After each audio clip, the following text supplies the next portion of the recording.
এই সেলোয়ারে কিভাবে আমি রাবারটা লাগাইলাম দেখতে হলে শিখতে হলে সম্পূর্ণ ভিডিওটা দেখুন কিভাবে লাগাইছি। দেখুন কিভাবে সেলোয়ারে এলাস্টিক লাগাবেন।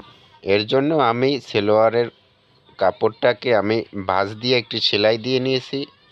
এটা আপনাদের দেখালাম না, এর জন্য আমি এই সেলোয়ারের রাবারটা ভিতরে দিয়া এই যে সাইড থেকে সেলোয়ারের রাবারের যেন স্টিচ না পড়ে এর জন্য সাইড থেকে স্টিচ দিয়ে ঘুরাই নিতেছি। যেহেতু উপরের পার্ট কাপড়টা বড় হবে এর জন্য আমি একটা এখন কুচি দিয়ে নেব। এই দেখুন, কুচি না দিলে অনেক সময় এই যে উপরের পার্ট যেটা আমি উপরে ভাঁজ দিতে আছি ওইটা বড় হয়ে যায়। এর জন্য একটা কুচি দেব। এই দেখেন এখনই দেব। এই যে কুচিটা দিয়ে দিছি। এই দেখুন, আপনারা যারা আমার ভিডিও দেখেন তারা ভালো লাগলে অবশ্যই ভিডিওতে একটা লাইক কমেন্ট করে যাবেন, শেয়ার করবেন। যারা কাজ শিখতে চান তারা অবশ্যই আমার চ্যানেল সাবস্ক্রাইব করে রাখবেন পরবর্তী ভিডিও দেখার জন্য।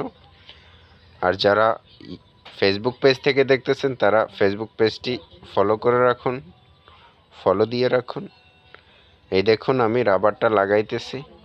আসলে রাবার লাগানোর জন্য রাবার কয়েকভাবে লাগানো যায়। আমি আসলে মূলত এইভাবেই লাগাই। প্রথমে আমি রাবারটা গোল করে রাবারের মাথায় জয়েন দিয়ে নিই। তারপরে সেলোয়ারের এই যে সেলোয়ারটা কমপ্লিট করে তারপরে ভাঁজ দিয়ে সেলাই দিয়ে নিই। যদি পায়ের না থাকে তাহলে ভাঁজ দিই, পায়ের থাকলে ভাঁজ দেওয়া লাগে না। পায়ের থাকলে উপরের যেহেতু কাঁচা থাকে না এর জন্য তখন সেলাই দেওয়া লাগে না। এখন সেলাই দিয়ে নিলাম। এই যে আমি জয়েন করা প্রায় শেষ। এই দেখুন, দেখতে থাকুন। ওকে, জয়েন দেওয়া শেষ। একটা ব্যাক স্টিচ দিয়ে বের হয়ে গেলাম। সুতা কেটে নিলাম। কেটে নেওয়ার পরে এই যে টাইনা সব জায়গায় সমান কাপড় নিয়ে তারপরে আমি এলাস্টিকের উপর দিয়ে সেলাই দিয়ে নেব। অনেকজনে সেলাই দেয় একটা করে, আমি দিই দুইটা করে। দেখুন এলাস্টিকটা 3 ভাগে ভাগ করলাম। উপরে এক ভাগ থাকবে, তারপরে একটা সেলাই দেব। এই যে দিতেছি দেখেন, টাইনা সেলাই দিতে হবে। টাইনা না দিলে এলাস্টিকটা যেহেতু বাড়তে পারবে না তাহলে এলাস্টিক দেওয়ার দরকার হয় না। এর জন্য টাইনা এলাস্টিকটা সেলাই দিয়ে দেব। ওকে, আমি সুতাটা কেটে নিলাম। সুতা যে বাড়তি ছিল এই মাথায় কাটার পরে আমি এই যে সেলাই করে ওই সেলাইয়ের সাথে জয়েন করে দেব।